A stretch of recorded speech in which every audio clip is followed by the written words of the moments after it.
It's 9 o'clock. We'll go ahead and call a meeting to order this morning, and Mr. Beausarge has opening prayer for us this morning. Sir, this morning I'd like to ask in the beginning here of our prayer for a moment of silence for our one of our deputies that we tragically lost Friday in a vehicle accident on his way home from working the night shift. So I'd like to ask for a moment of silence for Deputy Josh Brashear, his family, the sheriff's office family, and because I can tell you that, you know, when you lose a deputy or a fire person or any kind of emergency response people, it takes a toll on you because you're all one big family. So I'd like to ask for a moment of silence in recognition of his accident.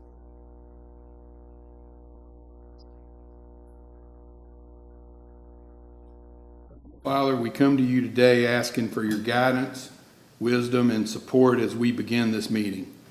Fill us with your grace, Lord, as we make decisions that will affect this county.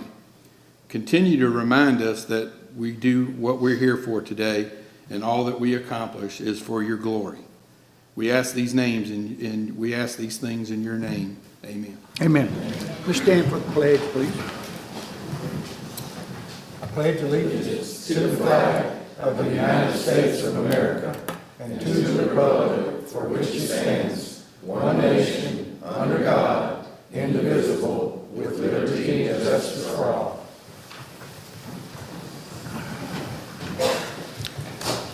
That brings us down to amendments to the agenda. I don't have any. Mr. Morris? I don't have any. Mr. Taylor? No, sir. Mr. Ross is not here. Mr. Beausarge? None. Josh is not here. Stephanie's any? Yes, we need to remove item B under number 11, presentations, the South Mississippi Mental Health Center. Anything else? That's it. That's it? Mr. Fulton? No, sir. Mr. O'Neill? Nothing. Mr. Palmer? Yes, sir, I have one minor matter that I need to amend for, and it concerns the authorization of an assignment of claims as part of the settlement of the Jackson County versus George County litigation. If you can just put that under me, department heads, I suppose, wherever you want to put it. Okay. Don't let me forget it when we get there. That won't take but a second. Okay. Is there anything else? No, sir. That's it? Are there any others? Any other amendments? Go ahead, Matthew. I have an amendment. Need to add a new item F under consent agenda, county administrator section, to accept a warranty deed for property needed for the Cedar Grove Detention Pond project.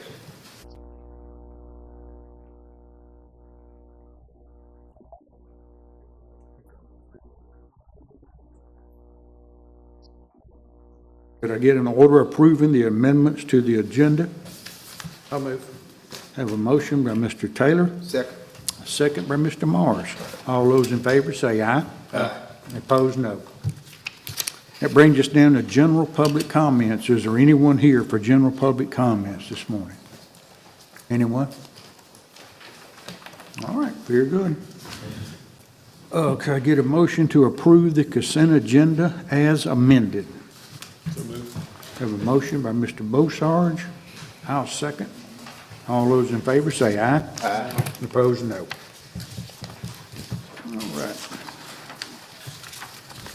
That brings us down to consent agenda number 2, Road Department. Mr. O'Neill? Yep. Yeah, Mr. Cummings, I think. Oh, that's right, I Yeah, do, you need to don't I? recuse All right. on this one, if you will, Ian, please. I'm going to give it to you. Can I get a motion for this? So move. Second. Any questions?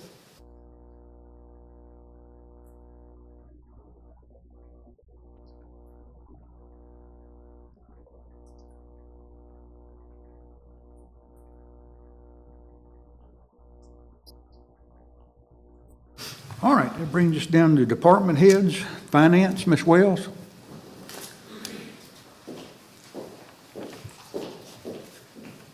Good morning. only item I have is the order approving the claims docket. So moved. So, motion by Mr. Morris, a second by Mr. Taylor. All those in favor say aye. Aye. Opposed, no. Thank you. Thank you. Inventory control, Ms. Barnett.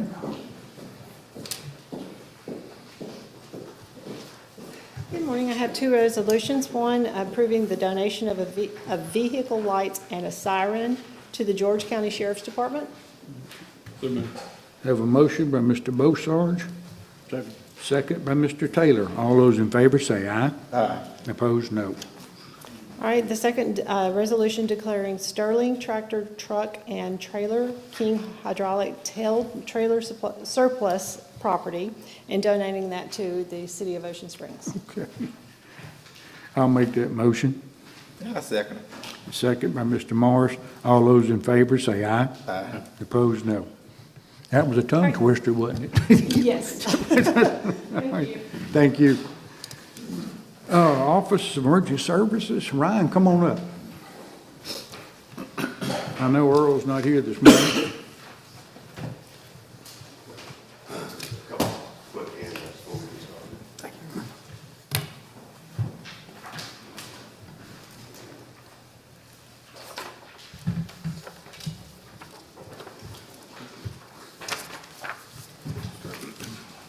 Good morning. How's everyone doing? How's everyone doing this morning?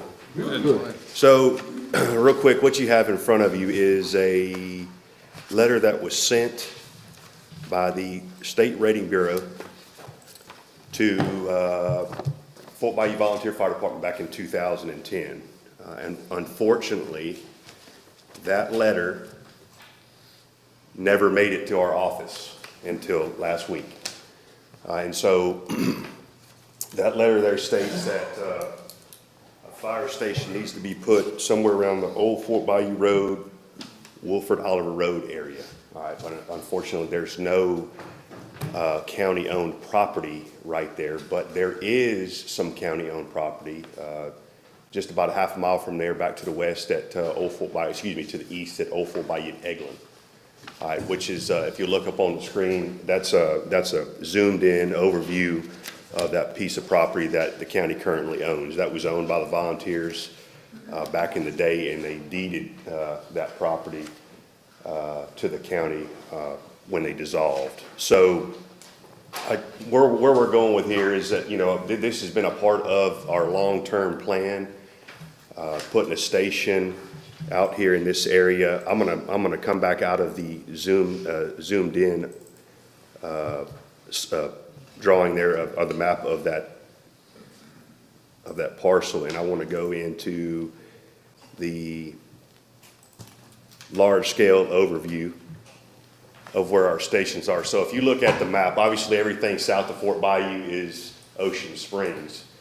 But if you'll follow along with me there, I know it's kind of hard to see because it's such a big map, but there's a small yellow square there, and it says proposed station underneath that. That is the proposed area for that new fire station there at the corner of Old Fort Bayou and Eglin. All right. Something else I'd like for y'all to note too is that there's a pretty big area from where our Station 1 is on Hugh Seymour back to the east and to the north that's uncovered because there's no station in that area. So as I mentioned, this has been part of our long-term plan, but with this letter being sent to us from the Rating Bureau last week, this is really something that we need to start putting emphasis on so that we can continue to provide, you know, good services to citizens in that area. So, Mr. Beausarge, I think that you and Earl had a conversation about maybe going ahead with the survey on this property. Yeah, and I think we sent an email to Brian and Matthew to go ahead and do an assessment of that property to make sure it would be possibly suitable. Yeah, I looked at it briefly. I mean, it is farther up north and out of the floodplain for sure, but it does have a ditch running through the middle of the property. To the east of that ditch, there was over an acre of property that looked like it would be suitable to build on, but I think we are gonna have to look further into it to know for sure what else needs to be done there. There possibly could be wetlands that we would need to mitigate for, but I don't think it's anything that would hinder us, but there's some more steps we'll have to go through. get it set up. Marcus, isn't it safe to say that there's probably over 2,000 houses that's been built in that area since 2010 when this letter came out? Oh, yeah. Yeah, probably more than that, but safely too, and there's more to come. So this fire station would serve an expanding area that's already expanded, but it's expanding more. We've got a couple subdivisions right there. Yeah. We're talking about. Yeah. Under construction. Yeah, under construction. So what I'm telling my fellow board members is this piece of property kind of splits District 4 and District 5. And what I'm saying is that we need some coverage with a fire station in that area before we get, in trouble with the rating bureau over not having adequate facilities in that fast-growing area right there. So, and what this would do, if I'm right, Ryan, it would kind of be in the middle of where we have a fire department and Van Cleve Fire Department, Ballpark Road, and then the fire department that they're off of Washington, off of 609. That's correct. It would kind of split the difference between those two, I believe. That's correct. Yeah. It would give the opportunity to run back towards that Washington or that 609 corridor there if needed, but also give an opportunity to go north into that central grading district area. As I think you said it best, there's some explosive growth going on in that area right now, so we're just trying to get ahead of the curve a little bit Well, and in the first part of this letter, which that's the first time I've seen it, I think the fire hydrant situation's taken care of since 2010. There's a major trunk line that runs along Old Fort Bayou Road, so we have plenty of water to take care of that fire hydrant situation. So a new station there would be monumental for us. And so on behalf of Mr. Ross, who couldn't be here today, we're asking the board to go ahead and let's start the process on getting this fire station engineered and everything we need to do to get it going. Jimmy? You gotta look at some preliminary stuff, Yeah, right? yeah. So, I think you need to look at the wetlands issue Yeah. and that kind of thing. There's also some transportation improvements in that general area too that we've looked at in the past. And so we wouldn't want to build something there that would be in the way or keep things from developing in that area. Yeah. If I'm looking at We it don't want a right- future problem. Right. Well, if I'm looking at it right, I think we're far enough away from the interchange project that we hope to do one day, the I-10 Old Fort Bayou interchange. If I looked at this map right, I think we're far enough away from that to where we would probably be safe and, We've got we've got some drawings and stuff that need to be looked at. It's not just, what happens at the interchange, but Right. roads leading to it that would require right-of-way and other and property. I have spoken to Senator England, who, that's part of his area, and he did help us out several years ago with about $500,000 toward the Van Cleve Fire Department rebuild, and he said he would definitely do his best to help us get some money for this fire department also, since it's in his district from the state. Jimmy, do we need any kind of motion right now, or just? Well, probably not. I was trying to wrap my head around what we need to do. Sounds like we need maybe some more discussions and things Yeah. like that before something's brought to the board. Probably need to bring a contract before the board to do some surveying work and some wetlands delineation type stuff, and y'all will take action when that comes before the board, but I'm just trying to I get think a head nod and trying to some get a head direction. nod that we can go ahead and go forward with some of the planning so we can get this thing rolling. Yeah. Okay. And another area I'd like to, while we're on the fire department subject, the Mallet Road area is gonna be another one we're gonna have to look at, building a fire department on, especially if most everything that says that's comes there, we're gonna need to be ready to provide fire services for all these commercial properties that are going to be developed along that corridor. Not only with the 3-story townhomes that have been developed and more to come, but if Bass Pro Shop breaks ground after the first of the year, like they've indicated, once that starts, I see it just exploding. So we kind of need to get ready for that, to be able to service the fire in that area also, so anyway, that's just some of the areas we need to really focus on getting our fire protection taken care of. We've taken care of the sheriff pretty much. He's got what he needs. Now we need to focus on the fire end of the public safety and get that rolling too. Yep. So one more quick topic of discussion, if you don't mind. You know, I think each of you are aware that we took over all the stations on the west side, currently in the process of taking over all the stations on the east side from the volunteers. There is one issue with, on the east side. There is some money owed on their station that's in Hurley, their East Central station. So, Mr. Cummings, I know that we had some discussions about this. Is there anything that you wanted to talk about or discuss regarding that station? We just need to figure out how to do that. I don't know for sure legally. I don't think we can just take it over with them owing money on it. I don't know how that's gonna work. What's the money, what money's owed and what's it for? So when they built that station, they financed it, and so there's still a little bit. I'm not for sure the exact dollar figures. 170, I think, Jack. 175 owed on, and we can't take that over with money owed on it without, I guess, We gotta figure out how to do that, just how to work it out. I don't know. paying for it. Okay. Yeah, I didn't know about that. I know that, if you would reach out to April, because she's handling, all of those matters and she'll Yeah, just. I think she's got her hands full. Yeah. Okay, Right, I'll do that. Just reach out to Yeah. April, you can bypass me, and she's taking care of all that. all right, I'll sure do it. Any questions Just for get me? it figured out, yeah. Yeah, I've got a question. What is the fire rating right now? Is it still a 7? In which grading district? The one that's the subject? So the majority of the homes in that grading district right there are 6, but there are some homes in that area that are a 10, and that's why, I guess you could say that's why the State Rating Bureau is suggesting a station in that area to help with covering that whole grading district better than what it is.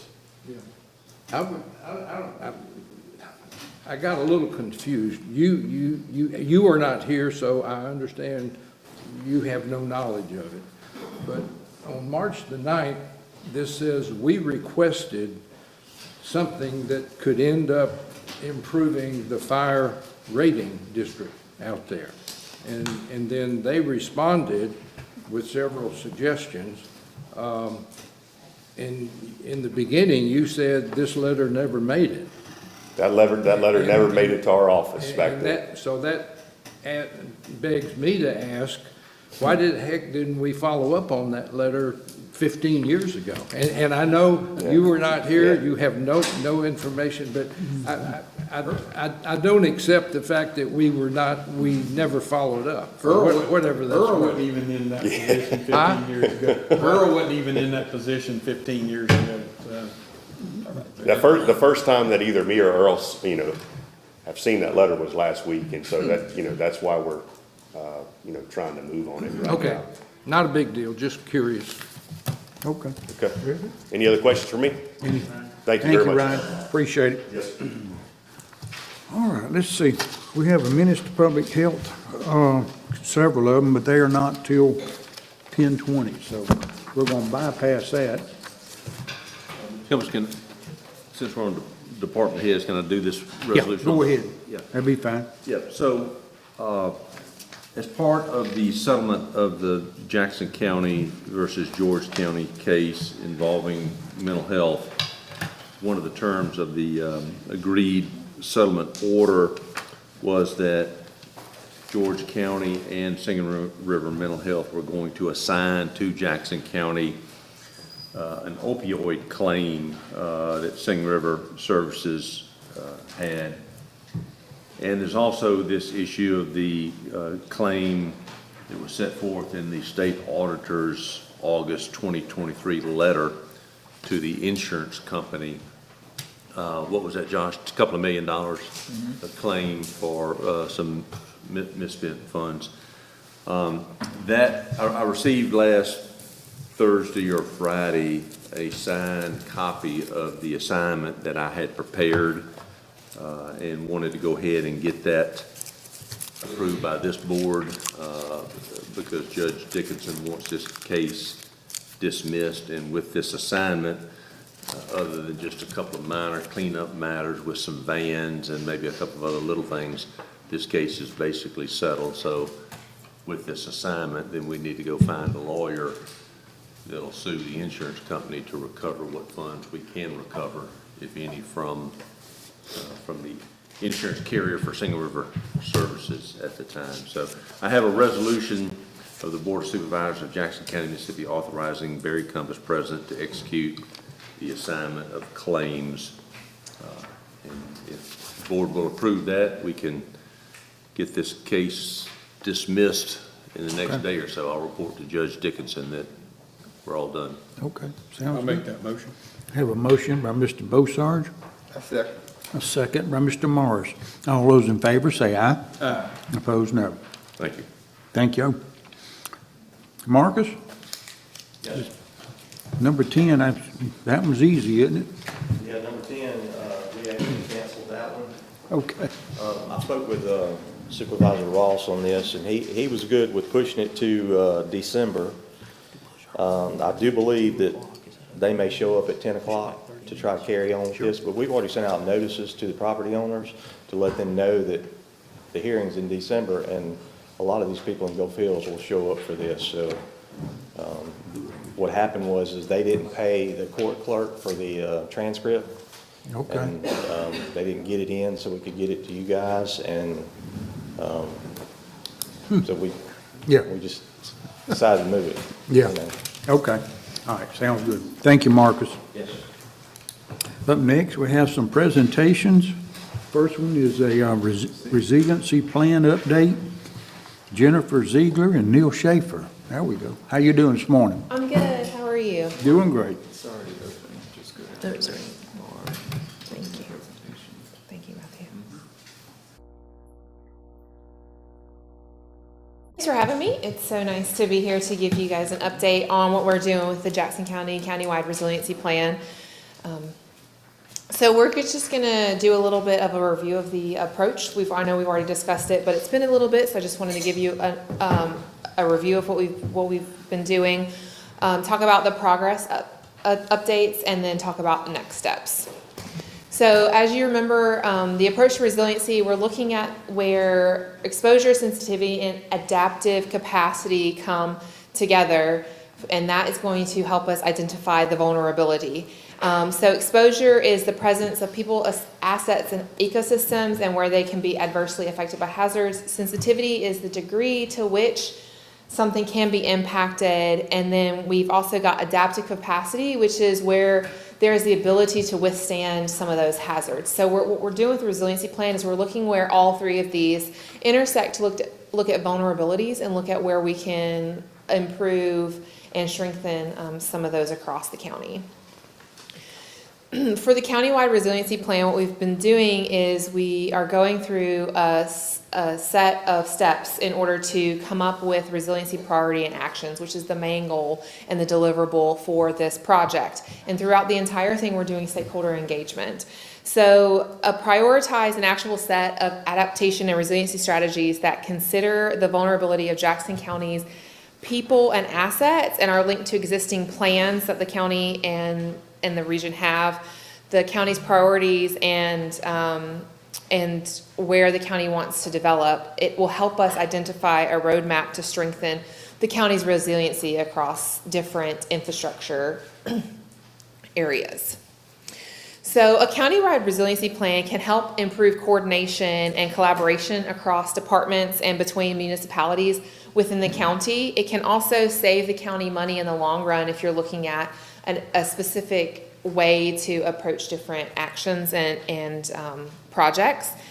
It can open opportunities for smart growth and development, which I know the county is really focused on, and help unlock opportunities for funding from the state and federal, different state and federal opportunities, and ensure a safe and thriving future for Jackson County, its residents, people who live here, work here, people who visit here. We know that you guys just had a big event a couple weeks ago, so we want to continue to making sure that there are safe and thriving events for Jackson County. So the components of a resiliency plan are the vision and the goals, the key risk data and information. Then we're going to be looking at resiliency opportunities and strategies. That's kind of the actionable part of the plan. And then an implementation roadmap. So we're not just going to say these are great projects, but also we're going to help you identify ways that you can implement those opportunities and strategies. So the question is, how do we do this? The first step is we look at vision and goals. So developing vision and goals, we have to understand stakeholders' key concerns and priorities. We've been working with Matthew and Brian, and they helped us identify stakeholders across the county from a lot of different areas. And then we interact with those key stakeholders as well as members of the public to identify where their concerns and their priorities are. Then we help use that to draft the Jackson County Resiliency Vision, outline priority goals, and identify key assets for the county. And then, of course, we engage you all and ask for your review and your input. When we were doing this, we reviewed and we analyzed 21 different local planning documents, and we looked at different key themes in those documents to focus on resiliency planning. So a lot of times people think resiliency and they're thinking about a particular part of your infrastructure system, but we looked at a vast array of those. So we looked at transportation, economic development, different types of infrastructure like your water, your wastewater, coastal improvements, cultural resources, natural hazards, and the preparedness of that the county has for those natural hazards, and community engagement strategies to build upon. As you can see, we just have images of just a few of the plans that we looked at, and what we're doing is we're trying to align those, see where their overlaps are, see where their gaps are, and use this resiliency plan to kind of bring everything together, because these plans should, and they do, work with each other. We also have to develop a vision and a goal. So as part of this, we have a lot of stakeholder engagement throughout the entire process. We have a local expert working group that was formed with participants from academic institutions, nonprofits, community groups, major employers across the county, utility providers in the county, local government, and state and federal agencies. There was a workshop in June where we discussed the contents and the risk. And we collected information in order to refine vision goals and begin developing resiliency actions. There were 34 attendees. In approximately 3 weeks, we will have the second workshop with this local expert working group, and we'll discuss resiliency opportunities. So these would be specific action recommendations. We'll get feedback from the local expert working group, and we'll also work with them to refine those.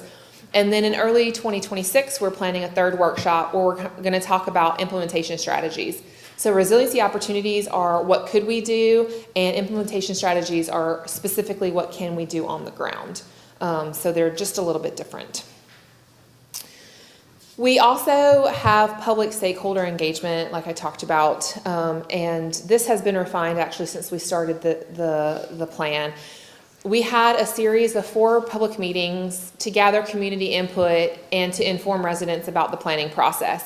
We had those meetings in Moss Point, Gaucher, St. Martin, and the Wade Van Cleve area, and they all happened in late July.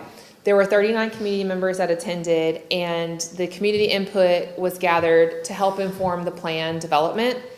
What we looked at, and we asked specifically for people that live in this area, are what are the shocks and stressors of concern to you and to your community?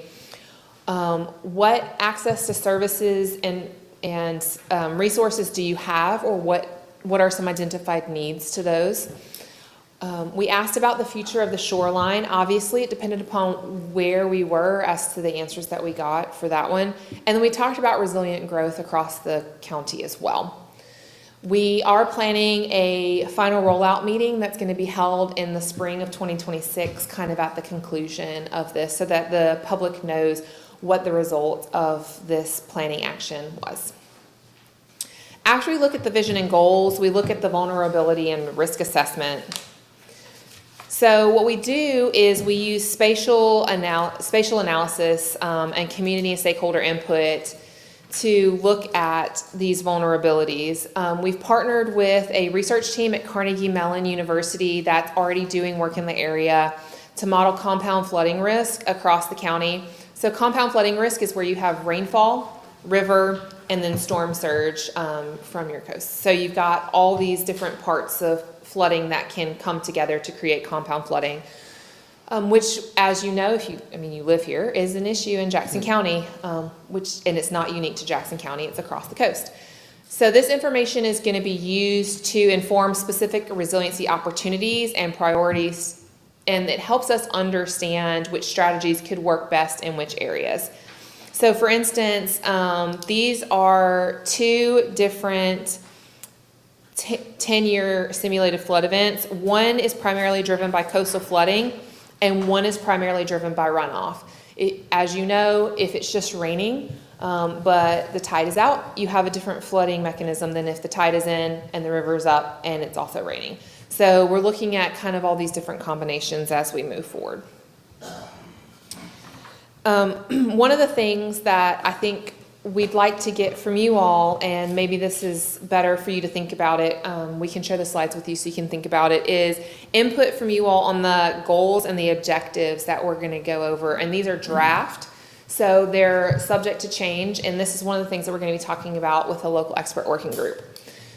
So we're looking at draft resiliency goals for Jackson County, and you can see there's 3 of them, and I'm going to go through a little bit more in depth. So the goal is the why and the objective is the how. So the goal is to improve resilience of the shoreline and the people, infrastructure, and the ecology around it. And then we've got 2 objectives for adaptation and 1 objective for preservation. So the preservation is to improve the health of the ecosystems and the water bodies. Adaptation is to reduce damage caused by coastal hazards and also increase education about resiliency near the shoreline. What would some of the examples be of that, of the shoreline restoration part of it? So one of them, so reducing damage to property, infrastructure, the economy, et cetera, around shoreline hazards. There's a lot of different things that you could do. So some of them could be changes to your ordinances, what development is allowed where. Part of it could be requiring, if somebody develops within a specific area, developing or requiring them to do best management practices in the water, such as living shorelines, Right, that's what I was getting to. things like that. So there's a lot of different ways we could do it. It could be built or it could be not built. Okay.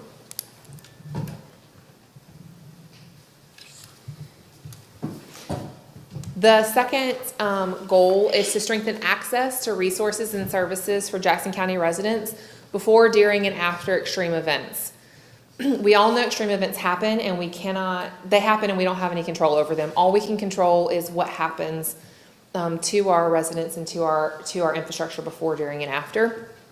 So the first objective is to prepare. So it's to improve efficiency and effectiveness of recovery operations and essential services.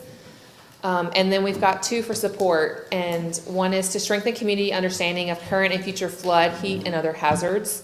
And the second is to reduce negative impacts of flood and heat hazards on health and well-being.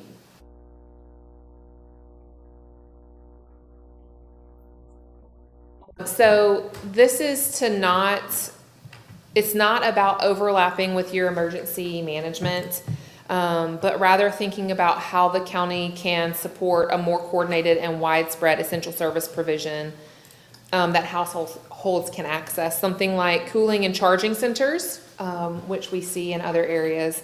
Sometimes these are called resilience hubs or resource hubs after a natural disaster.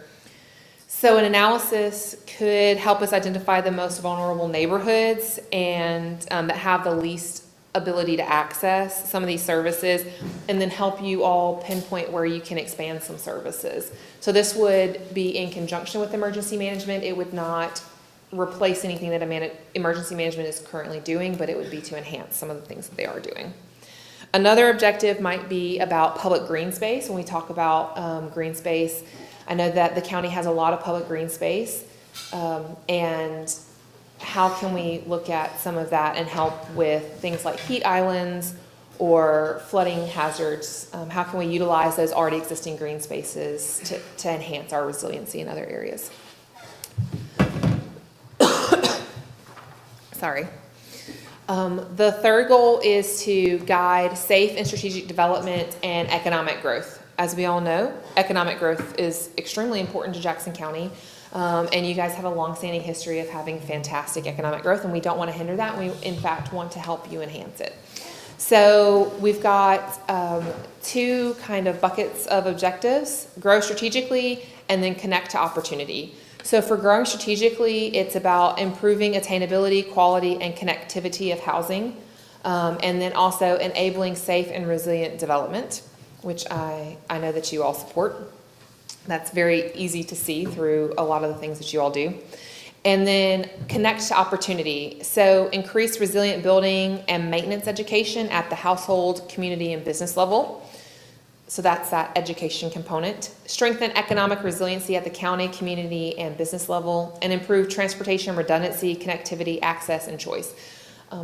That is being done quite a lot across the county already. So one of the things that is great about this and about the fact that we've already looked at a whole lot of other plans that are going on is we're not duplicating anything. In fact, we're saying, okay, some of this redundancy in your transportation networks is already happening. Are there any other gaps that we see that are not planned to be addressed? So the question is next steps. So I know that I kind of went through those goals and objectives really fast. I'm happy to send this to you if you don't already have it. If you could think about that, the goals and objectives that we went over or that I just went through, I'd have to meet with each of you individually or as a group or as a working group, just whatever you need so that we can hammer this out. We'd like to have some thoughts before the local expert working group on November the 12th. So the next steps are to look at our resiliency opportunities. So we have drafted an initial set of recommended resiliency actions that will be detailed and refined with county staff. So we're working with Matthew and Brian and Juliana over the next couple of months and in the local expert working group. So these are going to be refined through input from a lot of different sources. And we're also finalizing planning zones for resiliency opportunity recommendations. As you know, like Van Cleve is going to have very different opportunities than Gaucher, right? And so what we're doing is we're trying to look at different planning zones for those opportunities because it's not a one-size-fits-all across the entire county.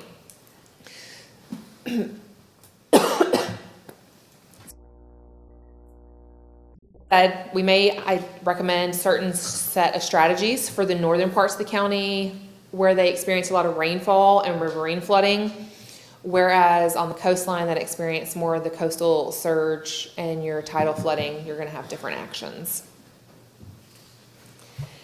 And then this is going to culminate with the resiliency priorities and actions. So this is going to culminate in a very easily digested resiliency, essentially like book that the county can use to implement different strategies. And this is just an example of a similar document in another area.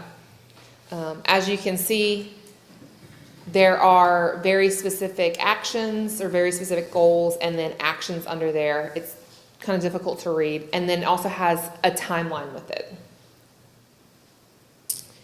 So the question is, where are we with our timeline? So we kicked the project off in January of this year, and we provided you all an update in February, right when we started, saying this is what we're kind of looking at doing. And then now, about 9 months later, here we are. This is what we've done. This is where we're going. The local expert working group is in November, and then it looks like everything should be wrapped up depending upon what feedback we get in March of 2026, at which point we will come back and do another presentation to you all that talks about kind of what we did. We're not doing this in a bubble. We work very closely with county staff. I think we meet at least once a month and have good working group discussions.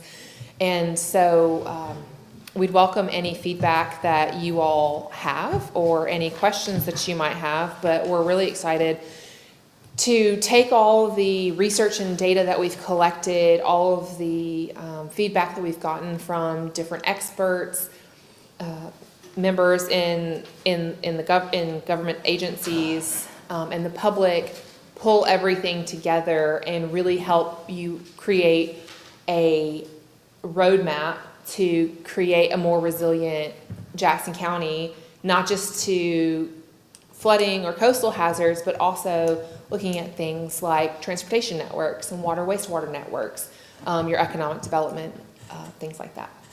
So. Okay. And Jennifer, this is coming at a good time because a lot of these issues are kind of bubbling to the surface anyway. They are. We're in the middle of developing our new Unified Development Code, and Marcus and I have been talking about that, and how do we incorporate some of this stuff into that document, or at least make sure that they complement one another. You know, we do want to see growth and development in certain areas of the county, and we do recognize that we have a lot of protected areas, whether it's wetlands or cultural resources or endangered species, all that kind of stuff. And so how do you strike a balance, you know, and seeing positive, good growth within the county, but still protecting and preserving the things that we need to. Yeah. And so that's one of the things that we've been looking at, whether it's cluster subdivisions or those kind of things, I think would be good. Another thing we've talked about, and we had a group in here at our last board meeting, was transportation redundancy. And so we noticed there are some gaps within the transportation system, and it's kind of like mental health, Josh, in the way that you got a bunch of different agencies doing a bunch of pieces and parts, and really no one group that kind of pulls it all together and sees where the gaps are and tries to, you know, make sure that the gaps are covered. And so I think there's some opportunities there, and we can give you some of the information we've collected over the last week or so on that. That would be great. Help start that. But as far as this board goes, you know, it might be more productive, more helpful if, you know, when you have recommendations and when you know the stuff that we want to try to implement, to have a work session with these guys so they know. I mean, your goals and your strategy and all that stuff sounds good, but when it comes down to, you know, these are what our recommendations are. Right. I think that's where these guys can have some real input and can give you some valuable feedback at that point. Perfect. Yeah, we were planning on doing that anyway. So, also getting some of that information. I know that Matthew and we've been talking about, like you said, how do you balance the green space with the growth, because you need to do that. So getting some of that data that you guys have collected in the past couple of weeks would be fantastic, in case we missed anything or we've overlooked anything. So that would be fantastic, but yeah. Also, would it be possible on any future recommendations, would it be possible to have a couple of funding sources, potential funding sources for those recommendations when you make that presentation? That Would it be possible to do that? Implementation roadmap is where that will fit in. Okay. They'll, kind of lay out a timeline for how long we would need to do things, and then also recommendations on how to fund them as well. That'd be great. Yeah. Yeah, one of the good things about having a resiliency plan like this is you can look at very specific things and identify what funding sources are good for those.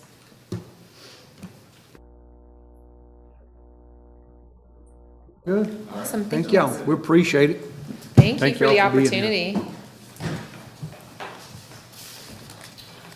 All right, that brings us down to another presentation. It's employee retention and child care here in Jackson County. We have Ms. Paige Roberts, who's the CEO of Jackson County Chamber, and Katrina Scott from Stockholder Engagement and Corporate Affairs for Chevron. Y'all doing all right this morning? Yes, thank you. Good morning. Thank you for having us. And I want to add something to Jennifer's presentation regarding transportation that's hooked up to how we started on the child care journey. There is a Gulf Coast Chamber network that my counterpart in Mobile started, Bradley Burns. Some of you may know him. He's a former congressman. But it's chambers who chose to join the network from Mobile across I-10 and into Louisiana, Lafayette, Louisiana, I think Lake Charles, New Orleans, and then Harrison County and Jackson County were the two in Mississippi who chose to join. And one of the things that we're doing is identifying issues that are common to all of the chambers there that I mentioned. And a lot of that is around what the barriers to workforce are. And one is transportation. And so we had a group do a transportation study with some grant money that we were given from the EDA, the Economic Development, Association that is federal. So if it is helpful to share that with you, that's been done for Jackson and Harrison counties, I can do that through Matthew. Because as transportation is a barrier during natural disasters, it's also a barrier to getting people into the workforce. And unemployment rates are great to look at, but what's really important is what are our workforce participation rates. And as you know, those tend to not be quite as promising. So another one of the barriers that this Gulf Coast Chamber Network identified was childcare. And what did that look like? The Jackson County Chamber has a committee called the Education and Workforce Development Committee. Katarina is on it as a representative of Chevron, all of the main industries, including the health system as well, and the several small businesses are on that committee along with educators. Because this is an issue. The lack of childcare is preventing some people from entering the workforce or being able to stay in the workforce, or if they're in the workforce, they're possibly not working at the highest level they could be working because, again, childcare is a barrier. So we started peeling, I guess, the onion layer by layer, because just like transportation, it's not as easy. You don't just say, here are some buses, and then it's fixed. In childcare, it's the same thing. What is the issue? So Katarina and I worked on a grant for childcare as a barrier with this chamber group. We did not receive it, but it led us to a lot of research and better understanding of what we're dealing with. And it's essentially this.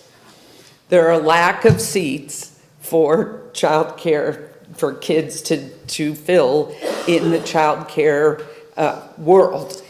There's a lack of seats because there's a lack of teachers, because there's a lack of pay.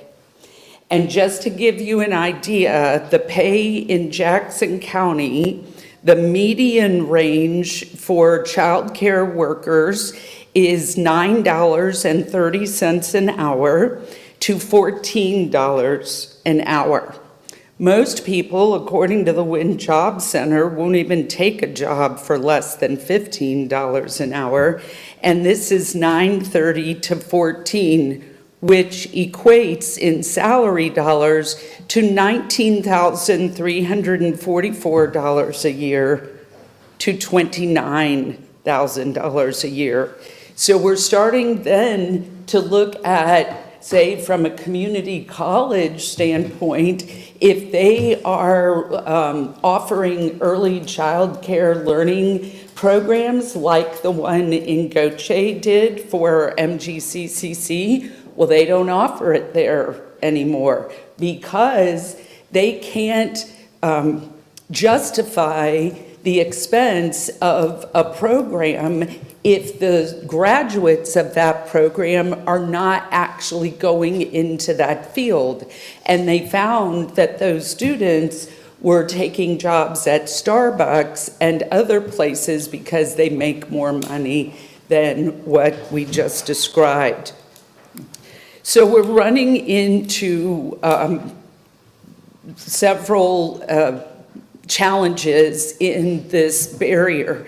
And one of them I want to show you is the state map that this is an interactive map that was just released, I think, a couple weeks ago through the Mississippi Economic Council, which, as you know, is the state chamber, and the Child Care Foundation, or Children's Foundation, rather, of Mississippi.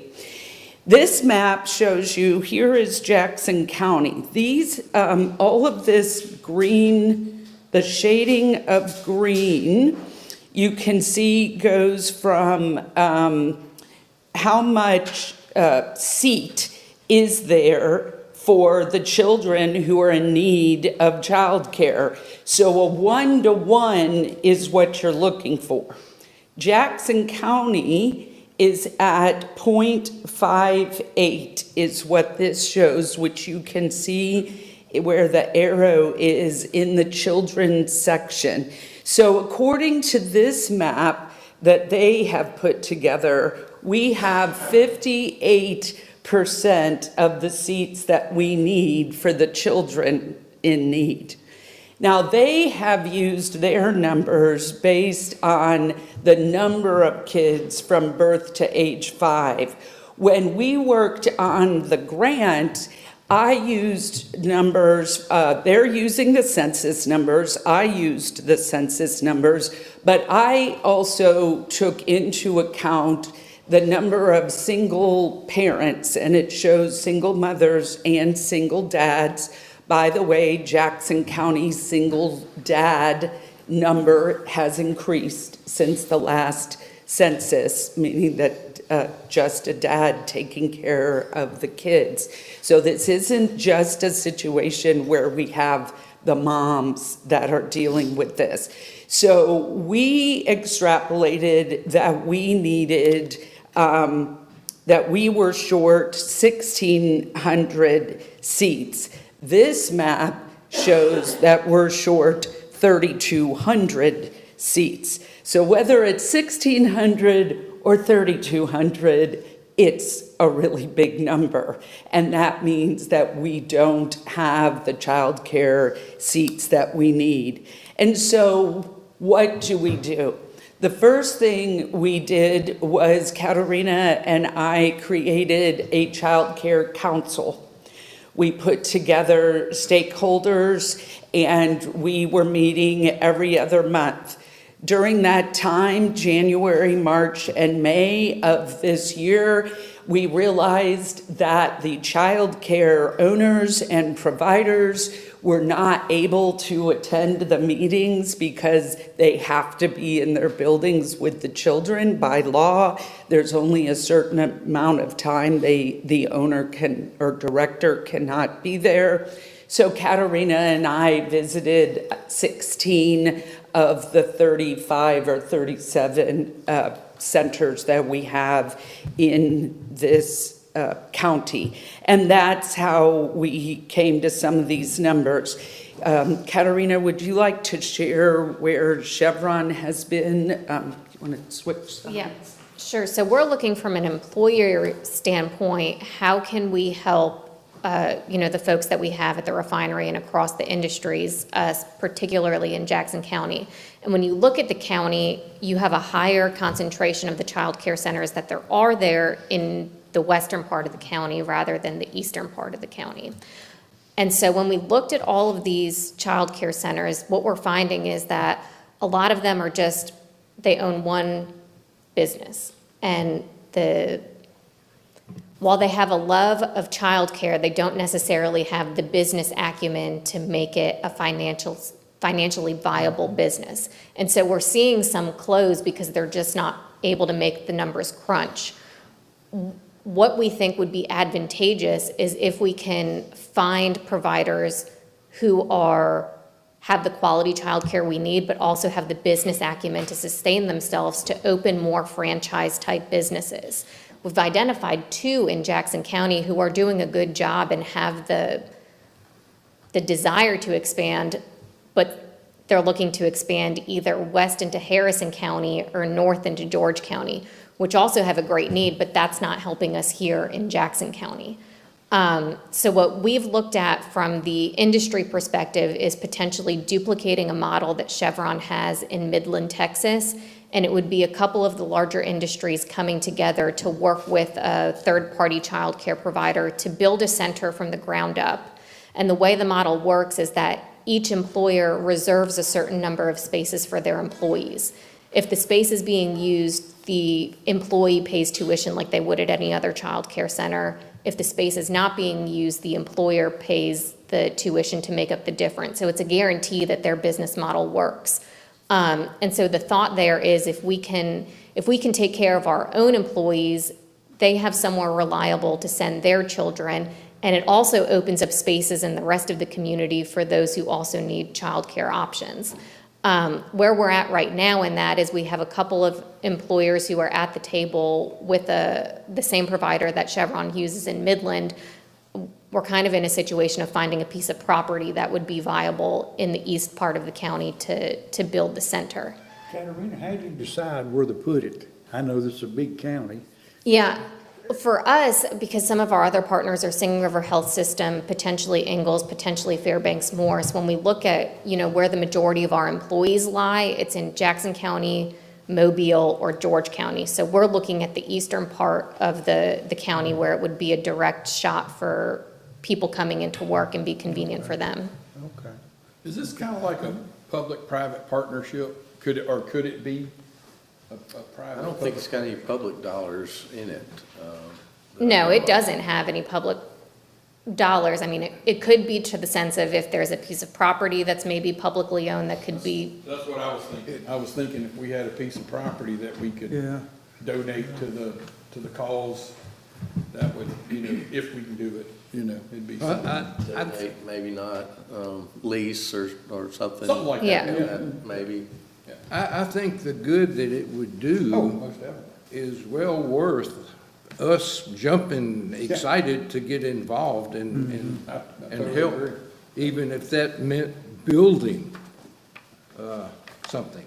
And Or the as- provider that we're looking to work with, they would take on all the capital costs. And they're willing to do that, willing and able to do that. Who is the provider? It's called Primrose Schools, and they're a franchise. They have mostly, they're nationwide, but that's the provider that Chevron and a couple other oil and gas industries partner with in Midland, Texas. Okay. And they've been here several times. We've been working alongside Katerina on this particular part of the issue for a while, and they're a great group. However, when your deficit is somewhere between 1,600 seats and 3,200 seats, one building alone won't do it. One of the other possibilities that we are looking at is the city of Moss Point was able to lobby to be included in some CDBG-DR, which is disaster response, money from the tornado, along with the cities of Rolling Fork, Amory, and some places like Silver City in Humphreys County. And so one of the things that we are looking at with that money, because a daycare center was completely wiped out in that tornado, the owner knocked the building down and then took a job with one of the local school systems. So she's not going back. That's a complete loss of a child care center. We are looking at in a new rec center where there would be a shelter, not a pre-evacuation hurricane shelter, but a shelter for all other reasons. There's some money that can be used for that and for the child care center, some dollars federally that we could leverage. One of the partnerships that Katarina and I have identified in this county is the YMCA. The YMCA knows child care business, and they have communicated to us that they are willing to run child care centers if we can find the facilities for them. So again, if you had buildings or you had properties, the Y could be the overseer of the actual center, because going into a child care business for only, say, 30 to 60 kids is not much of a thriving business plan. There's only, out of the 34 non-Head Start child care centers in this county, we found only 3 we would duplicate. So there is a lot going on there, again, with the love of children, but not necessarily the business acumen that's needed to go with it. So we do have the Y, who we trust as a partner to run centers, but we need more facilities, we need more property. So how many beds are y'all recommending right now, or not beds, I apologize. Like, how big, how the number of seats? Well, we have the plans already. Allred and Stoglarsky Architecture have done the plans for the Moss Point building, and we said 200. Jara Miller, the CEO of the Y, said you really shouldn't be going into the business with fewer than 200. I'm sure 100, how many did you say Primrose may have? 150? Yeah, so that would be 200, and we would be in the 200 range also. Yes. So it would increase our numbers by 400 if those come Right. to. So let me understand this piece also. So ideally, it would be, people that work at Chevron or whoever your partners are, and they would get a discounted price or something to. Well, it's the 2 different models, like the Okay. YMCA one, that's just open to anyone, that's a public facility. The model that we're looking at, it's up to the employer whether they want to offer a discount or not. It's just, we're covering the cost of the seat. If it's not being used, employers have the option to subsidize the rate for their employees if they choose. I don't see where 200 would be enough. I would say you'd need triple that probably, in various different. Oh, sure. I mean, I don't know with staffing in one building how much more than 200, but yes. I mean, if 1,600 is our true gap, then we need 8. You need 8. That's right. That's the math there. And I will share one other thing. We talk with this. Bryce Wiggins, as you know, our state senator, is been a champion for more than a decade with early childhood learning. He and other legislators will bring up their early learning collaboratives, Those are where they're helping educate the 3 and 4-year-olds, mostly through the schools. But they can be done through childcare centers. Ideally, what that looks like is that the money through the collaborative would pay for the certified teacher, bachelor's degree even, but instead of placing that teacher in the school building for the 3 and 4-year-olds, they would place him or her in the child care center. And why that's important is that the business model of child care centers is set up because of the ratio of adults to children. Infants are losers. Infants are financial losers because you have to have so many more adults for fewer infants. You get to the 4-year-olds, and that's where your cash cow is, basically, where your money is made. If a collaborative steals those 4-year-olds to a school, then they're handing the child care center basically a going out of business model. And so we're also trying to work through that in the upcoming school year on what that could look like so that it's a win-win for both sides, the collaborative, the educators, and the child care centers. Now what y'all are looking at, is this for the 2 to 3-year-olds, or does it include infants, or? It would include all of it, so Birth to infants. 5. Okay. Yeah, birth to 5. Okay. Yes. Okay. And so really, yeah, we don't have I an know ask that here. one is tough. I Yeah. know that. It is. Yeah, and so we don't necessarily have an ask. We talked with Supervisor Taylor, who said, he thinks we need to address the childcare issue, so we thought it would just be good if we would let you know some of the things that we are doing, and there may be an ask down the road when we figure out what it exactly looks like help to move the needle on the issue.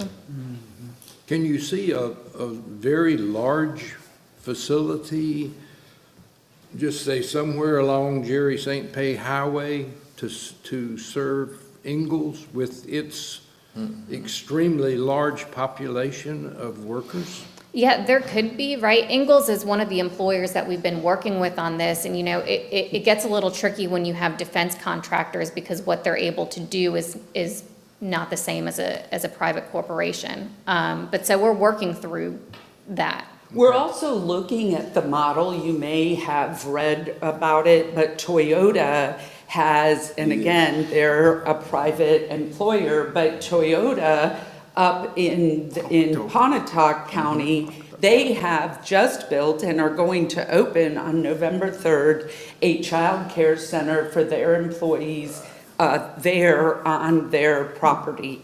The career coaches from Jackson County, as you know, have a very strong relationship with the Create Foundation, which has a strong relationship with Toyota. So our career coaches have even visited over there and seen as they've been building it, and we're looking into that and what that looks like. But again, I would say the biggest challenge for Ingalls is their connection to the Department of Defense and some of the limitations they have, but they are definitely at the table, and there are some groups with the Department of Defense that are looking at child care as a barrier because the workforce in the maritime industrial base is too weak. In submarines, for example, our country we have a task to build 3 submarines a year, and we can't deliver. So I've been in meetings through the community college where there may be funding coming for that, but we don't know yet. Yeah, you'd think the defense would be very interested in it, really. You really would, yeah. Yeah, I remember in census data too, that our late unemployment rates are relatively high compared to other counties within the state. And Unemployment or workforce participation? Both.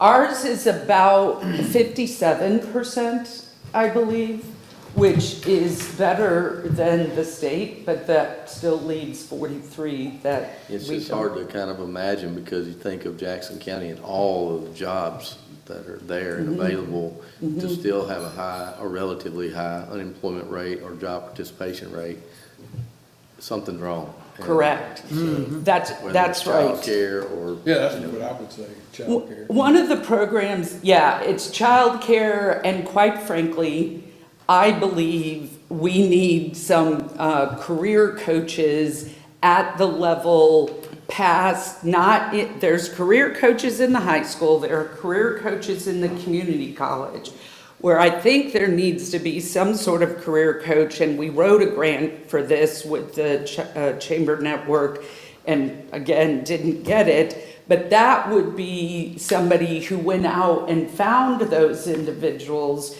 and helped them figure out how to get there. It's not that we don't have the training available in this county, we do. It's not that we don't have the jobs available in this county, we do. But we have people who somehow are young adults, some not so young anymore, and they don't have a plan to be enrolled, enlisted, or employed.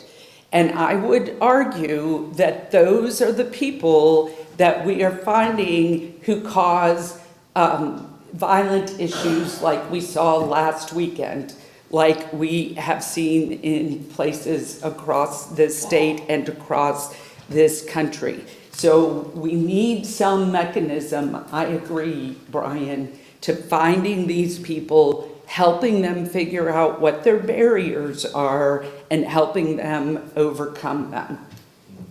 For the ones Seems like who the can't. legislature needs to find a more permanent funding source too for stuff like this, because if you're going up there every year lobbying for career coaches or something like what you're talking about, that's tough.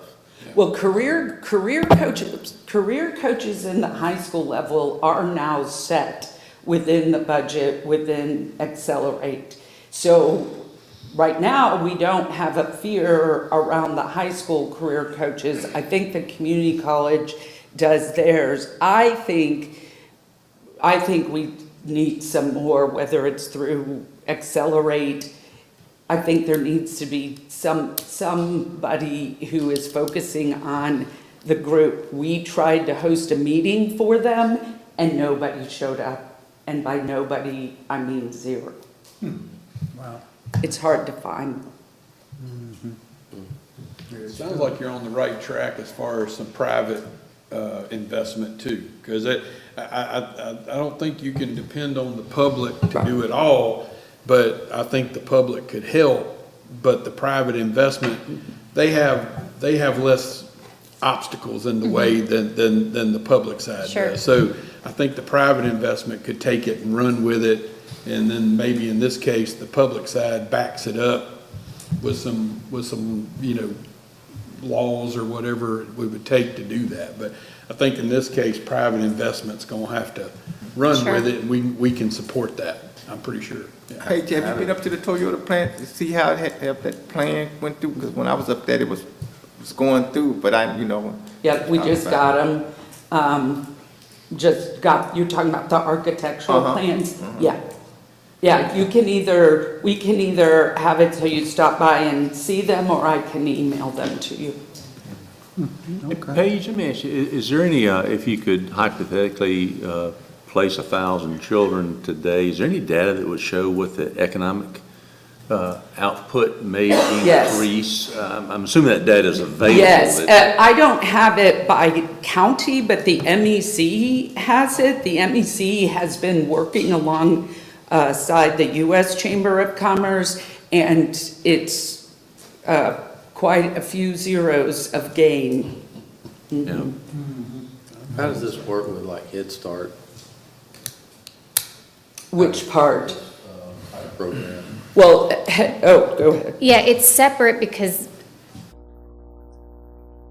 Well, because it is. Yeah. Because Head Start, Head Start is, the reason why it's separate is Head Start is income-based, and you have to be below a certain amount in order to qualify. Somebody who works for Chevron would never qualify for a Head Start. Even Ingalls, yeah.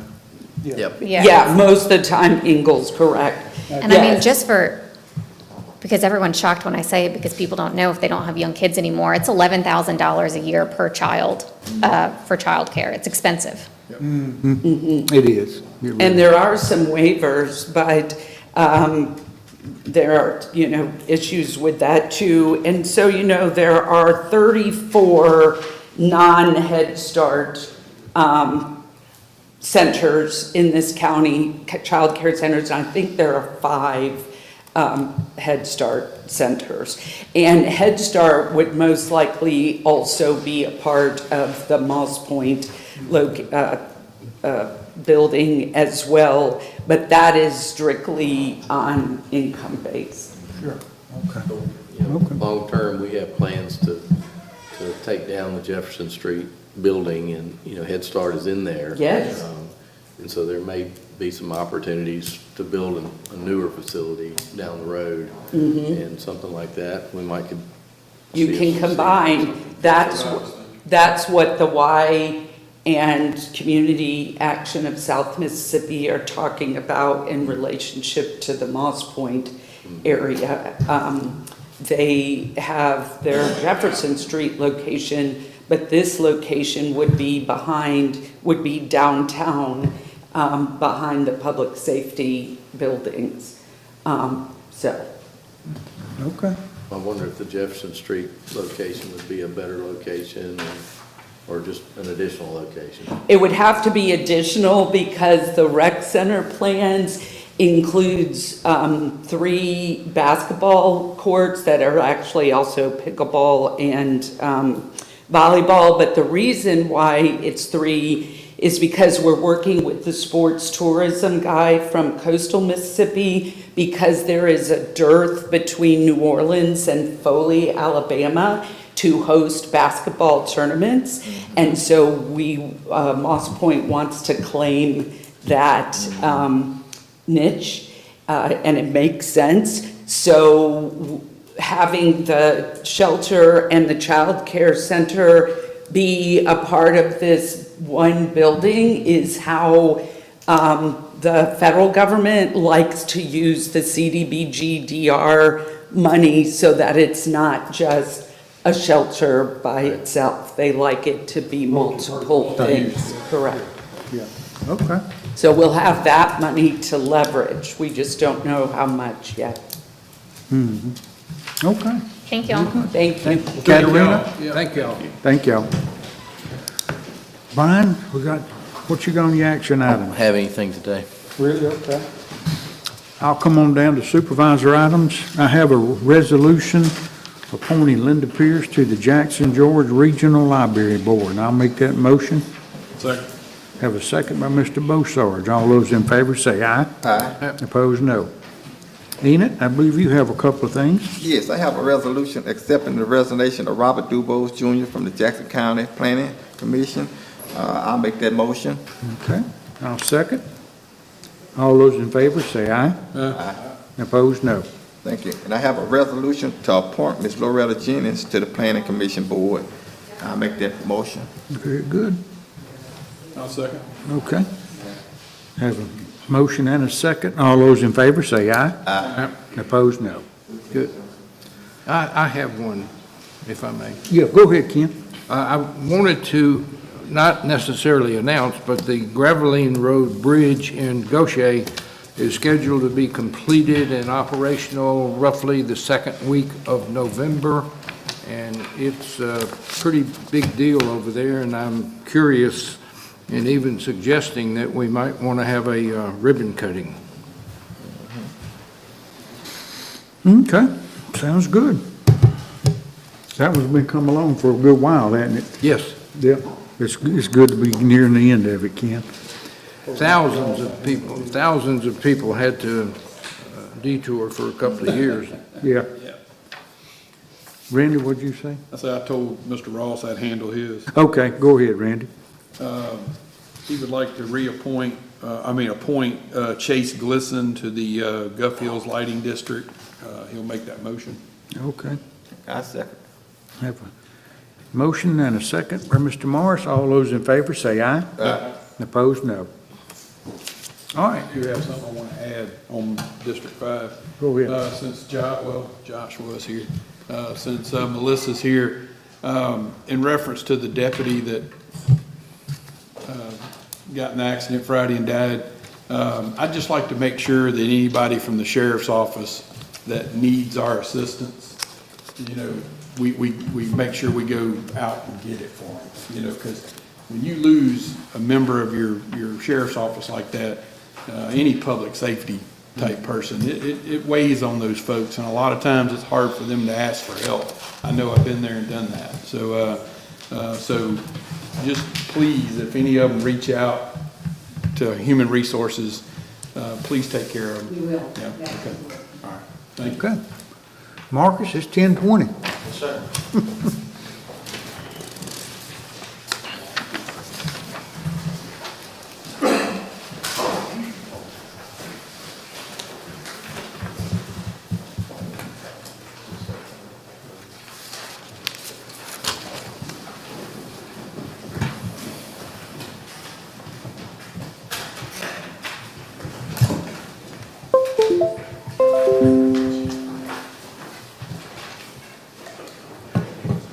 Thank you.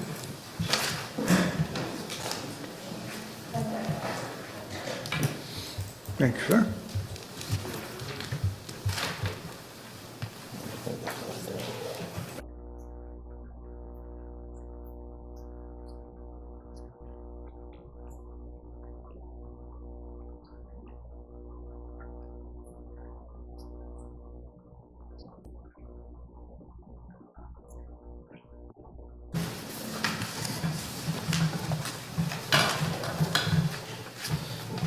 Okay, the first case we have before you today is 26101 Highway 613. The property owner is Billy Walters. We've had them in court a couple of times, and we tried to get them to clean the property up and do something with the property, and all we've gotten them to do is knock down a little bit of the grass. I mean, it was this tall. It was crazy. But we've been to the property. There's a couple of dilapidated structures on the property. The structure they're living in is in bad need of repair. They have chickens living in the house with them. They don't have water. They don't have power. They go down to the. He told me that she went down to the dollar store to get water to flush toilets and stuff. But the sewage is running around on the ground. The septic tank's wide open. It's pretty bad. They can't get power on it. You know, their box is unsafe. It's terrible living conditions. I don't know how anybody could live like that. Public health can stop this here, the health department. I think that's unsanitary. We reach out to them, Mr. Morris, we reach out to them all the time, and we never get help from them. We have one lady, and we'll talk about her in one of the other cases that helps with old people, you know, sometimes, but we can't, you know. And these folks here, I think they have either special needs son or special needs grandson that lives with them in this house. You'll get a chance to talk in a minute. No, you'll have your chance. So they live with them, and I mean, it's bad. I've seen this property. I was wondering when it was going to come before us. Yeah, if you come straight out of Tanner Williams, you're looking straight at it when you turn on 613. Yep. But we're asking the board to declare it a menace so we can clean it up. Okay. Now, what was the family's last name, the folks' last name but on it? Come again? Their last name? Walters. Walters? Walters. Okay. Yes, sir. Anyone here to speak for the Walters that wants to speak? I'm Michelle Walters. I am Billy Walters' wife. At this time, he is in the hospital over in Mobile. He's having some issues with a piece of metal in his eye that he's got to get surgery on. We have done more than knock down a little grass. Y'all should know, as much as y'all sit across the street and take pictures. That's the wrong ones. We have made improvements both inside and out. I am waiting for my son's check to be reinstated. He is autistic, and I have Gardberg and Kimmerly as my lawyers representing him. The block building, which is the middle building, and I have a picture of it here, that one we are putting up for sale. Now, the little house, when it comes down, we will do it. My husband does not want people like this on our property. He has went out of his way to instigate screaming matches with my husband. My husband is 69 years old and diabetic. He is in bad shape right now, and he's over in the hospital. Part of it due to the stress. We have made a lot of improvements. I have pictures of the inside here where we've made improvements. As far as our one chicken, she is contained. She does not run the house. Most of the time she's outside. At night we have a pen for her that we bring her in to keep the animals from getting her. She gives us eggs and we feed her. That's all it is with that. I do have a dog. We don't have power and water right now, but we are working to get the house we're living in repaired, trying to get roof repairs, rewiring, and redoing the plumbing. But it's going to take time. And what we don't need is people coming on our property and looking in the bedroom window. And yes, that was my bedroom window you was looking in. Miss Walters, Miss Walters, Miss Walters, don't be attacking the folks. Mr. Marcus has a job to do, and he's good at it, okay? Well, he doesn't have to be so hateful. No. Okay. He does not have to instigate screaming matches with a 69-year-old. I don't want to cut you off, okay, but I will if I have to. Ms. Walters, how long since the power been off? It has been off since the last day of school last year. Our neighbors have vandalized our meter box. We have a new one, and we have it set up to get it replaced. If I remember right, the man said it'll be the beginning of next week. We're ready for him to come in and do that. But still, before we get power, our next step, we got to take care of the roof. Get where the neighbors have pulled shingles off and made holes, we have to get that repaired. Marcus, how long we been working with them? We've had them in court several times, and I don't know what they're talking about. They seem to claim neighbors are doing all this stuff to their house. If you look at the house, it's just normal. Some of it is normal wear and tear. But when you have plenty of new shingles on the roof, and all of a sudden you've got a roof leak, and you go up there and you see where shingles have been pulled off. He's had problems with these neighbors since long before I was even in the picture. I can have his cousin come up here who did the bush hogging and who cleaned up a whole big pile, 2 big piles of trash off the property and hauled it off, and knocked down trees, come in here and tell you how the neighbors went at him for being on our property. Okay. I don't know what's going on between them and the neighbors, but we went to the property with the sheriff's department like we always do. We had a warrant to look at the property. She wasn't on the property at the time. We dealt with Mr. Miller. Walters. Mr. Walters, I'm sorry. And we talked to him. You can't talk to him.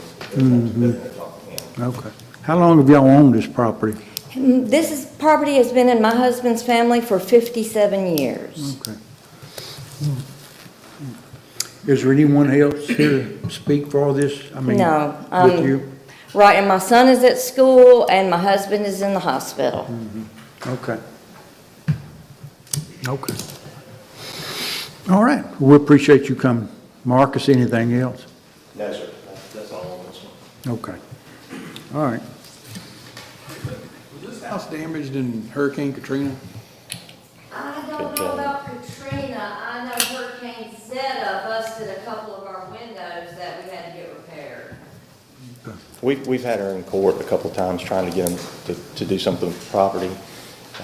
When we went out on the property with the sheriff's department, they kept complaining that the neighbors were tearing their house up. messing with their power panels or tearing stuff off their roof. And, I mean, all we could see was neglect. Yeah. I don't even think you could issue a permit No, for that it's- electrical. no. The electrical looks like there's no way. It's shot, yeah. A new outside panel is not gonna correct. It won't correct what's inside. From these pictures, that's not gonna. That's what correct question I asked, because the power company not gonna hook that up. Yeah. I'm seeing, you know. Not gonna do it.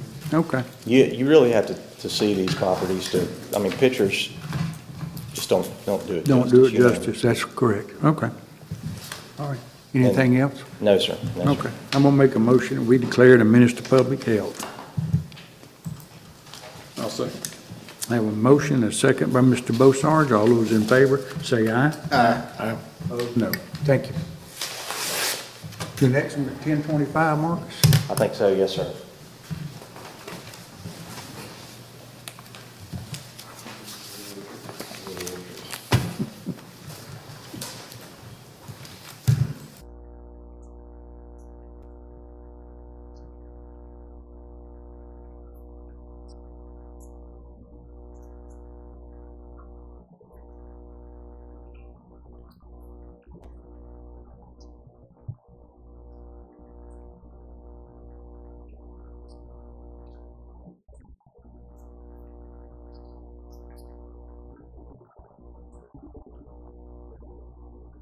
This one's at 13258 Lily Orchard. There's 2 mobile homes on this property, and both of the mobile homes are in terrible condition. Yep. They're dilapidated. They need to be removed. We, back in November of 2024, we did speak with the son on this property, and he wanted to fix the mobile homes up. He never did anything, never pulled any kind of permits or anything, and that was in November of 2024. And we've had no correspondence since then. So Patsy Celeste McGill is the property owner. Taxes are up to date on the property. Just haven't done anything with it. So we need to get it cleaned up. It's in bad shape. You know, vagrants are on the property, and you know, Yeah. you can see it's wide open. The mobile homes are wide open. Are they here today? I'm not sure. Anyone here to represent, what was their name? Patsy McGill. McGill? 13258 Anyone here to Lily represent the Orchard. McGills at 13258 Lily Orchard? We've had no correspondence with them. The son, way back in November, and I've talked to him since. Okay. Well, what's the motion back then we made on this? To give him the chance to fix it? Now, we issued him a citation to bring him to court. And when we issued him a citation, the son called, and his intentions were to fix them up. And he never pulled any kind of permits and never did anything with the... You can't fix that up. No, you can't fix that. No. Okay. Mobile homes are just different from residential structures. Once they get in that condition, there's not much you can do with them. And they're regulated by HUD and State Fire Marshal's Office, so really, we don't like people to modify them anyway, because we don't really know how they're built, you know? Yeah. Okay. I'll make the motion, we declare property at 13258 Lily Orchard a menace to public health. And I second. I have a second by Mr. Morris. All those in favor, say aye. Aye. Opposed, no. I think you can go ahead with the next one, Marcus. Yes, sir.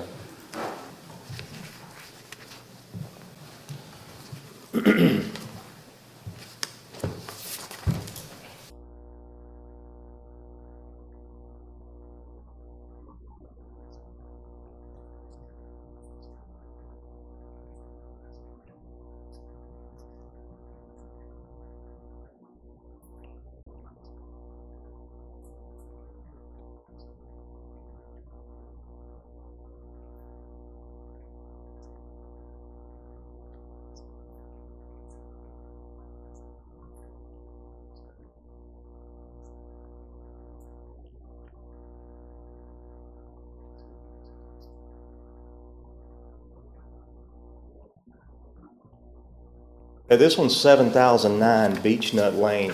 This actually was one of the ones that was identified as one of the mosquito problems that Brian had sent us. And we went out to this property. There was a little old lady that was living there. She had a big, huge swimming pool in the front yard that probably hadn't been touched in 15 years. It was full of black stagnant water. So we asked her if we could cut her swimming pool just to let the water out, because the mosquito people had said that this area was such a bad spot that they were having to spray multiple times here. So we did. We cut her swimming pool to let the water out, and we asked her if we could look at her home, because it was so bad on the outside. There was actually a rat crawling across the top of the door, and she was standing at the door there at one point, and it's just bad. Well, anyway, there's a lady, Sheila Robertson, that works with Health Services, and that's what I was speaking about before. She's about one of the only people that we can contact for older people like this, and she tries to get them help. She looks for anything that she can do to help them. So we got her involved with this lady because obviously she wasn't right living in this kind of structure. The whole back of this mobile home was wide open, just falling down to where animals could get in it. I mean, it was just terrible. But anyway, Sheila got involved in it. Somehow the lady was taken to the hospital by ambulance because she was showing signs of dementia. So she went to the hospital. She had about 10 or 12 dogs that were living in the house with her. And anyway, animal control called me. They were going out to get the dogs. And actually, Joe Barlow fell through the floor in the house while they were getting the dogs. So we got a warrant to go out and inspect the house. We did. We inspected the house. And I mean, as soon as I opened the door, rats ran. I mean, it was it's terrible. I don't see how anybody could live like that. And we did speak with her son. Luke called her son and talked with him. He understands what's going on. He's for it. He just would like to know a couple of weeks before they tear it down. So he said he may have some things he wants to get out of the home. She's actually in a home now, in a care home, and he said she's not coming back. Okay. So, and this place is bad. Yeah. Okay. That it, Marcus? Yes, sir. I see you're here. If you have something you want to say, you can come up. Yeah, if they tear it down, do I have the right to put another mobile home there? If you get permitted for it, yes. Isn't that right, Marcus? Don't let me. Absolutely. Yeah. I mean, Because there's a place on Highway 63 that sells mobile homes. Sure. Yeah. Mm-hmm. And I want to put another mobile home there. If you get your permits and all, you can put it there. Yeah. Well, I thought they got the permits. Marcus, keep me straight. The mobile home company. the mobile home people will probably help her with it. The property owner gets the Okay. permit, so. Okay. He know more about it than I do, so. Okay. Okay. Thank you, ma'am. When y'all tear it down, is she gonna be charged for it? Who is she? Deborah Hensley. Oh, okay. You're the, I'm the owner. you were the one that we talked to out of the property with the rats and stuff? You don't look the same, but that may be her. No, that was me. I'm not the same. No, you were a neighbor, right? Yeah, I talked to her at a different time. Hold on just a minute, please. But, yeah, whatever it costs to tear it down, that will be added back to her property taxes. So she will have to pay for it. We'll have, what our purchasing department will send out bids to contractors. They'll go out and look at it. Then it'll come back to the Board of Supervisors for approval for the lowest bid. So we don't know that at this point, but it's part of the process. So at some point we will. Okay. Or if she see if she can have someone else tear it down? If it's torn down before the contractors get there, we're good. But we still go through with our process. Yeah. And that way, if you guys don't tear it down, we still take care of it. Would y'all ever know when y'all gonna send people out? If you give us your contact number, we can stay in contact with you and let you know. Yeah. It probably takes a good month for anything to happen, so it's got to be brought back to the board for approval, and they've got to send out for bids, so that takes a couple of weeks, so probably a month before anything would happen. So you have a month to probably clean it up if you start it now. Do we have like any type of legal service that can help her financially with getting it torn down? I don't know anything about that.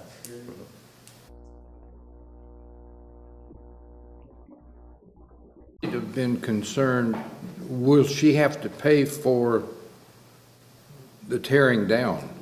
And the answer is no, it would be a lien on her property. Well, at some point, it gets assessed to a taxes. So either she pays the taxes or whomever pays the taxes would have to pay that bill.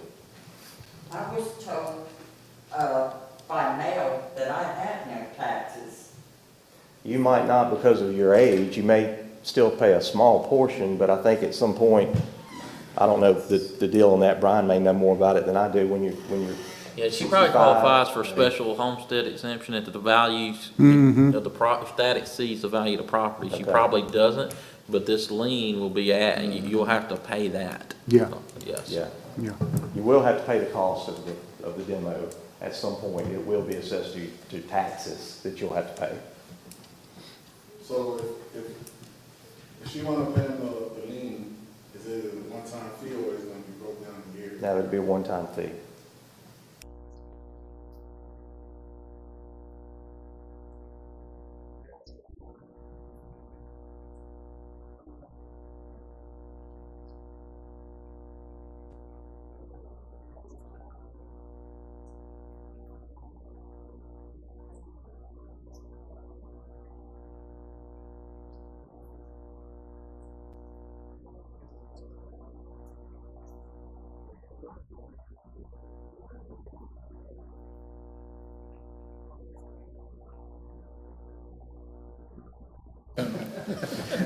I think he had a Just- conservatorship or I something think over her. your son is gonna be in contact with Mr. Ketchot though, isn't he, Marcus? Yes, sir, we'll talk to him, but I think Yeah. he had a conservatorship Yeah. over her, so. Okay. He has no, say so over me. Well, y'all have to figure that out. I don't know. I'm just going off what he said. He hasn't been to court over that. Well, Okay. I spoke to him this That's- morning. that's another so I'm matter, not- please. I'm not Okay. getting involved in that, but. All right. Do you have something you want to say before we? Yes, sir. I know she said Come on up, come on up. Come on. They should give their names and stuff. Yeah. for- Give us your name and address. My name is Sarah Patrick. I live down the road on 7109 Beech Nut Lane. For the past 5 to 10 years, we've tried to get her to clean it up. She has not. The rats are atrocious. You walk by her house, it stinks to high heaven like urine. I don't even know how she was living in it. Okay. And it's horrid, the whole place. Okay. All right. We appreciate you coming up. Thank you. All right. Anything else, Marcus? No, sir. I mean, I just agree with what she said. I don't see how anybody can break it. Yes. Okay. All right. I'll make a motion that we declare the property at 7009 Beech Nut Lane, Moss Point, Mississippi, a menace to public health. I second. I have a second by Mr. Morris. All those in favor say aye. Aye. Opposed, no. It takes a while for this to happen. You know, we got to go out for bids, so y'all got some time to take care of it. I'll get their contact number. I'll stay. Okay. Thank y'all. Thank y'all. Thank you. All right.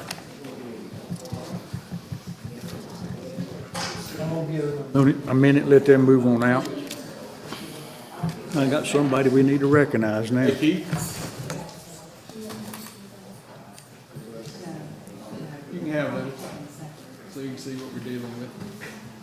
Oh, I've got 3 turned in for behind me. Oh, good. All right, good, good, good. I'm waiting on Marcus to get off his butt and get taken. He'll get them done. It takes a while. We'll get there. Well, apparently he's called someone the woman law or something. Good. Don't run off. I was fixing to recognize you. Oh, look out. Grab your wallet. Go, Mike. I got mine. I just bought my tag. Thank you very much. Hey, all right. Did we give you that congressional discount? No. No, okay, good, good. Hey, but I tell you, Kevin wanted me to buy her a new car because that tag was $37. Yeah. I'm gonna keep driving. I know you are. I hear you, man. Everybody good? I bought one 2 weeks ago. Got to buy an antique tag. I'm gonna keep doing it. 9th of of November. Facebook. My truck in November. We're live on Facebook still, just, Okay. Thank you very much. That's all right, I'm just happy to see my friends. There you go. got my tag. There you go. It's good to see you. Take care. Get this shutdown taken care of. All right. Brings us down to closed session. See if there's sufficient evidence to stay in Mr. Cummings, executive I need to ask the board to amend the agenda to add a personnel matter. Juggling a lot of balls this morning, and I forgot to request an amendment to add a personnel matter to the executive session. I'll make that motion. Second. I have a second by Mr. Bossarge. All those in favor say aye. Aye. Opposed, no. With that, Mr. Cummings, I'd ask we go into closed session to discuss the need for an executive session on a personnel matter, as well as 2 potential litigation matters that are small and shouldn't take long. Okay. Very good. I second. Have a motion by Mr. Morris, Second. second by Mr. Bossarge. All those in favor say aye. Aye. Opposed, no. All right, I gotta go. You gonna run, I think.